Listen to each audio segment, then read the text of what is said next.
মঙ্গলদৈত কংগ্ৰেছৰ বৃহৎ যোগদান সভা আমচু নেতা মইনুল হকৰ নেতৃত্বত 5 শতাধিক কৰ্মীয়ে যোগদান কৰিলে কংগ্ৰেছত।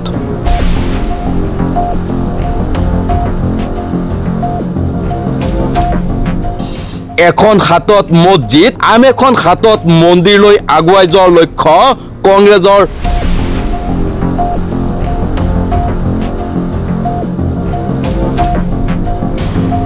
নিৰ্বাচন চমু চাপি অহাৰ লগে লগে দৰঙত দেখা গৈছে কংগ্ৰেছৰ উত্থান।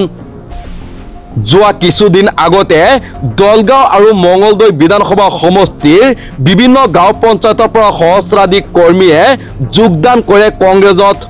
আজি আকৌ মঙ্গলদৈ বিধানসভা সমষ্টিৰ অন্তৰ্গত ৰৌমাৰী গাঁও পঞ্চায়তৰ পৰা 5 শতাধিক কৰ্মীয়ে কংগ্ৰেছ দলত আনুষ্ঠানিকভাৱে যোগদান কৰে।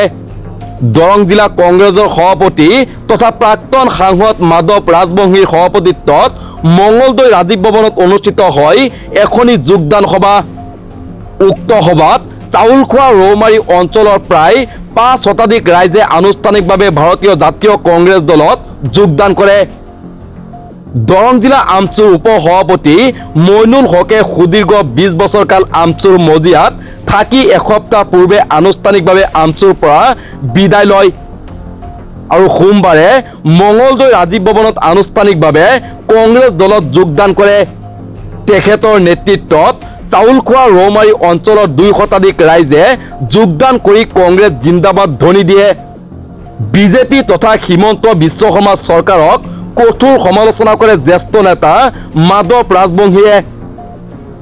এখন হাতত মছজিদ আন এখন হাতত মন্দিৰ লৈ সকলো জাতি জনগোষ্ঠীৰ হৈ কাম কৰি যোৱাৰ লক্ষ্যৰে কংগ্ৰেছত যোগদান কৰে যুৱ নেতা মইনুল হকে। আগন্তুক পঞ্চায়ত নিৰ্বাচনত কাউন্সিলৰ পদত প্ৰতিদ্বন্দ্বিতা আগবঢ়াব বুলি মন্তব্য কৰে যুৱ নেতা মইনুল হকে। মই মোৰ বক্তব্যত মই আটাইখিনি কথা কৈছোঁ। আজিৰ তাৰিখত দেশখন ৰক্ষা কৰিবৰ কাৰণে ভাৰতীয় জাতীয় কংগ্ৰেছ দলৰ বাহিৰে অন্য কোনো নাই আৰু এই দেশখন ধৰ্ম নিৰপেক্ষ দেশখনৰ চৰিত্ৰ বিজেপি চৰকাৰে সলাব বিচাৰিছে, ধৰ্ম নিৰপেক্ষতা উঠাব বিচাৰিছে। সেইকাৰণে এই ভাৰতবৰ্ষৰ অসমৰ সকলো জনগোষ্ঠী ধৰ্মীয় মানুহ একত্ৰিত হৈ কংগ্ৰেছ দলত সহযোগ কৰিব লাগে, কংগ্ৰেছ দলৰ চৰকাৰ বনাব লাগে আৰু দেশখন ৰক্ষা কৰিব লাগে। নহ'লে দেশখন ধ্বংস হৈ যাব, খণ্ড বিখণ্ড হৈ যাব, মানুহৰ মাজত কটাকটি মৰামৰি হ'ব।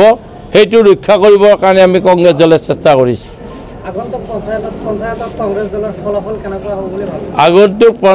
কংগ্ৰেছ দলৰ ফলাফল ভাল হ'ব যদিহে ভোট পোৱাৰ পিছতো ডিচি অফিচাৰবিলাকে দায়ী পোৱা বুলি পেলাই ৰিজাল্ট দিয়ে, তেতিয়াহ'লে আমাৰ বেয়া হ'ব। আৰু ভোট যদি গণনা কৰে তেতিয়াহ'লে কংগ্ৰেছৰ ভাল হ'ব। ইয়াৰ উদাহৰণ আছে, যোৱা বছৰ কংগ্ৰেছ দলৰ বহুত প্ৰাৰ্থী 200-300 ভোটৰ ব্যৱধানত নিৰ্বাচিত হোৱাৰ পিছতো নিৰ্বাচিত নহয় বুলি ঘোষণা কৰিছে। তাৰ উদাহৰণ দিব পাৰোঁ, মই নাম দিব পাৰোঁ। আৰু সেই সময়ত ডিচিজনে মোক স্বীকাৰ কৰিছিল যে 300 ভোটত তেওঁ আগবাঢ়ি আছে, কিন্তু মোৰ উপায় নাই, মোৰ বাক ৰুদ্ধ হৈছে, গতিকে মোক আৰু আপুনি কৈ নাথাকিব। ইমান পৰ্যন্তলৈকে ডিচিবিলাকক বাধ্য কৰাইছিল চৰকাৰে তেওঁলোকৰ প্ৰাৰ্থীবিলাক জিকাই নিবলৈ, কিন্তু ভোটত কংগ্ৰেছ জিকিব। হয়, মই যোৱা 20টা বছৰ জাতীয় সংগঠন আমচুত কাম কৰিলোঁ আৰু এসপ্তাহমান আগত আমচুৰ পৰা আনুষ্ঠানিকভাৱে বিদায় হৈছোঁ। আজি মই ৰৌমাৰীৰ পৰা প্ৰায় 500মান আমাৰ ৰৌমাৰীবাসী ৰাইজ লৈ কংগ্ৰেছৰ তাত ৰাজীৱ ভৱনত জইন হৈছোঁ। ইয়াৰ উদ্দেশ্য হৈছে যে ভাৰতবৰ্ষত যিমান ৰাজনৈতিক দল আছে সকলো দলতকৈ পুৰণা দল হৈছে কংগ্ৰেছ দল আৰু এই কংগ্ৰেছ দলেই কেৱল ভাৰতবাসীৰ কোনো ধৰ্মৰ কথা নাই, সকলো ধৰ্মক একত্ৰিত কৰি দেশখনত আগুৱাই লৈ যোৱাৰ এটা প্ৰচেষ্টা হাতত লয়। গতিকে কংগ্ৰেছ দলৰ নীতি আদৰ্শত আমি আকৰ্ষিত হৈ ইয়াত একেলগে আমি সকলোৱে মিলি জাতীয় কংগ্ৰেছ দলত যোগদান হৈছোঁ।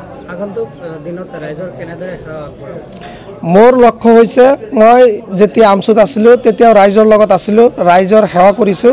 এতিয়া মই কংগ্ৰেছ দলত জইন হৈ মোৰ প্ৰথম কথা হ'ব যে মই এটা হাতত মছজিদ আন এটা হাতত মন্দিৰ লৈ সকলো ধৰ্মৰ মানুহ একত্ৰিত হৈ আমাৰ ৰৌমাৰীবাসী ৰাইজৰ হকে কাম কৰি যাম। আৰু যিমান দিন জীয়াই আছোঁ সকলো সময়তে হিন্দু মুছলমানৰ ৰাজনীতি নহয়, হিন্দু মুছলমান একত্ৰিত হৈ আগুৱাই যোৱাৰ মোৰ সপোন আছে। আগন্তুক পঞ্চায়ত নিৰ্বাচনত ৰাইজে মোক কৈছে যে ৰৌমাৰীবাসী ৰাইজৰ কাৰণে তুমি ওলাই আহিব লাগিব, আৰু সেইটো মই মানে শিৰত লৈছোঁ, আৰু সেইকাৰণে মই কাউন্সিলৰ পদত ৰৌমাৰী জিপিত কাউন্সিলৰ পদত অধিষ্ঠিত হ'ম।